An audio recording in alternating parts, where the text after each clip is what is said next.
Descriptions of a killer global flood that inundated the inhabited lands of the world turn up everywhere amongst the myths of antiquity.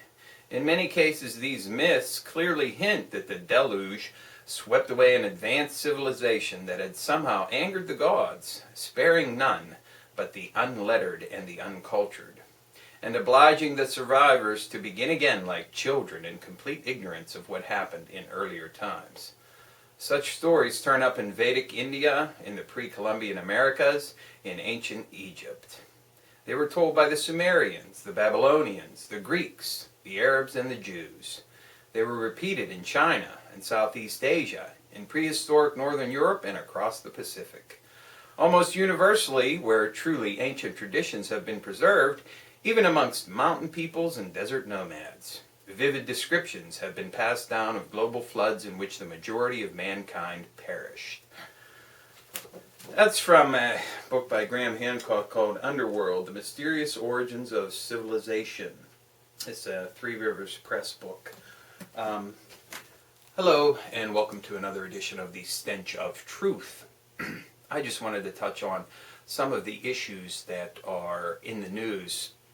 You know, most of my videos lately have been about the economic situation, and I want to reiterate to you that this is where our main focus needs to be. But you know, like everything else in life, you can't solely devote yourself to one particular topic. So I'm going to have to weigh in on a couple of things. And one is the Arizona immigration law. Okay. Now, there's been a lot of hue and cry on both sides of the issue here, but I think what a lot of people are failing to address, and what is the key issue when it comes to immigration reform, is the security of the border. Okay? It doesn't matter what kind of immigration reform law anybody decides to pass, whether it's Arizona, whether it's Oklahoma, whether it's the United States. Okay, now we all know, or at least we have good reason to suspect, that immigration reform in the national arena is just a code word for some form of path to citizenship, whether it's amnesty or not. Okay, and you know, that's a big issue, and a lot of people are concerned about that, and rightfully so. But prior to having any kind of immigration reform, no matter what it is, on a state or national level, you cannot have it without the security of the border. So that has to be a primary thing. Now I ask you, how can you have immigration reform? How can you have a true addressing of the issue if we do not have the border secure so that we know people cannot come into the country illegally? Now, addressing the issue of who can and cannot become a citizen and how to deal with people who have committed a crime are next on the list. But the first thing has to be the security of the border, so we know who is coming into this country and who is leaving. It's simple. Why can't people grasp that? The very first thing in immigration reform has to be the security of the border, period. Now, as for the coming ecological disaster in the Gulf of Mexico, I think, you know, I have no evidence to support any kind of conspiracy regarding the oil leak there. Okay, but it certainly is incredibly convenient, coming right after Obama decides to open up drilling off of the coast. Now, it's not as if anybody was going to start drilling anyway. But one thing I want to point out to you, and one thing that I think is important, Because a lot of what Obama does is politically motivated to try to satisfy some special interest group, just like every president, okay? I'm not just going to single him out in that score. But certainly, open up drilling off the coast was meant to satisfy those people who, think we should have more drilling here, which I'm in that group, okay? But people fail to hold his feet to the fire by making him actually fulfill on his promises. And this is only going to serve to shut that whole thing down anyway. And looking at his response and seeing how things are handled, you'll be able to see, his version of Katrina, as some people have pointed it out. Some people have tried to label it, Obama's Katrina with the oil spill in the Gulf. So, and so we need to look at this objectively, but we also need to look at it from the point of view of the convenience of it coming after his decision to open up drilling off the coast, and wonder why such things are.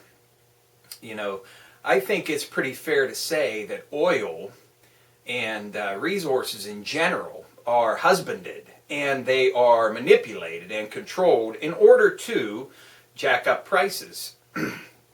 And just like all things in the system that we have, it's meant to increase profits. Profits, profits, profits, profits, profits. And it doesn't matter if you cause an ecological disaster. It doesn't matter if you kill and murder people like in Massey mines. None of that matters as long as the profit is there.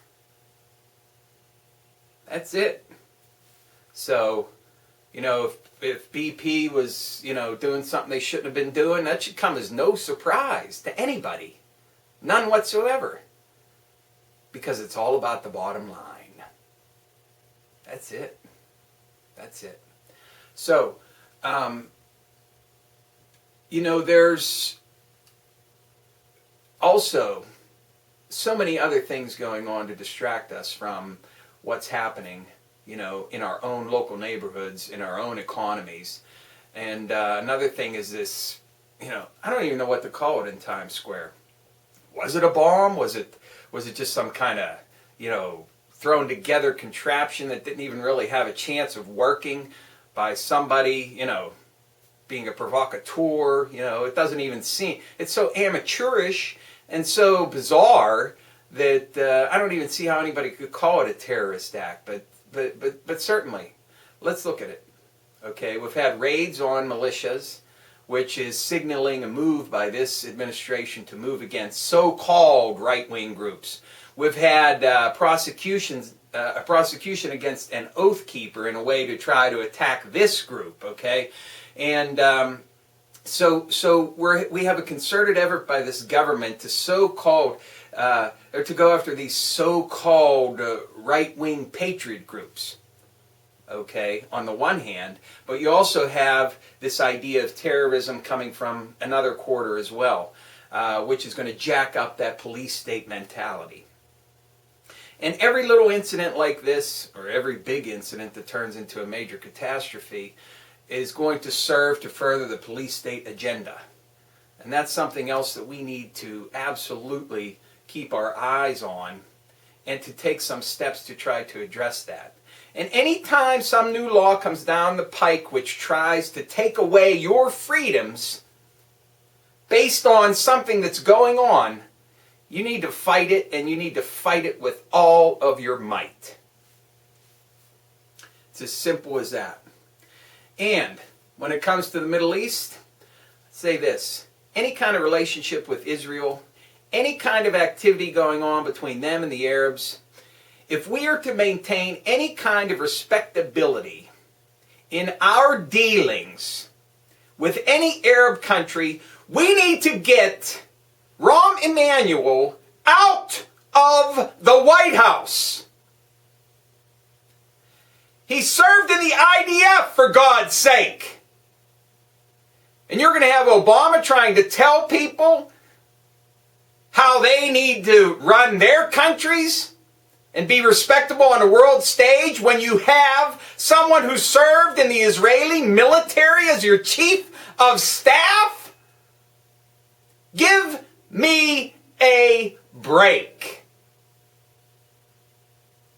Not to mention all the other things about him that make him completely inappropriate to hold the position that he does. So, just some food for thought on some things in the news. Brought to you by the Stench of Truth. Thank you. Good day.